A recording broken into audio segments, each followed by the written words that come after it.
Why is the inclusion of non-Muslims, Hindus, Sikhs, Christians, Buddhists, Jains, Parsis so important? This is where the Waqf by user concept becomes important. Think of a piece of land that has been lying vacant, or if someone offers a prayer there. One person, maybe a group, but it's being lying vacant. There is no paperwork, no dedication, no deed that has been made to the Waqf that this is a Waqf property. But the Waqf by user logic entitles the Waqf to claim that land as their own. In 1954, it allowed the Waqf to presume that because of the long-term usage of a certain land for religious and charitable purposes, that could be quantified as a Waqf property. But the Section 40 of the 1995 Act, which was later amended in 2013, this is where the contention really began.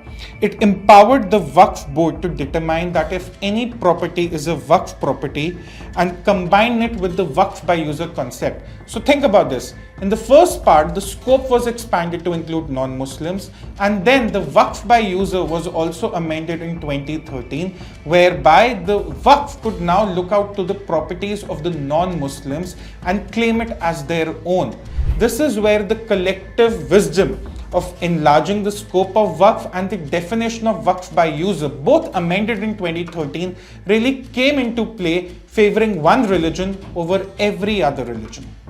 Now this is where that example from Tamil Nadu becomes very, very important. You must have read a report about a Tamil Nadu village being converted into a Waqf property, and when someone from the village went to the local administration to get their land transferred to someone else, to de-transfer to someone else, to their dismay, to their shock, they learned that their entire village was a Waqf property.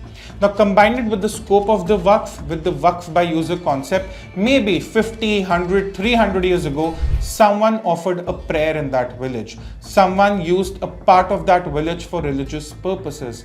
And today the law was structured in such a manner that it allowed the Waqf to claim it as their own property. This is where Section 40 of the 1995 Act, the Principal Act as referred to in the 2024 bill, becomes very, very important. The ambiguity it creates, the harm for non-Muslim groups, that is where the problem really began.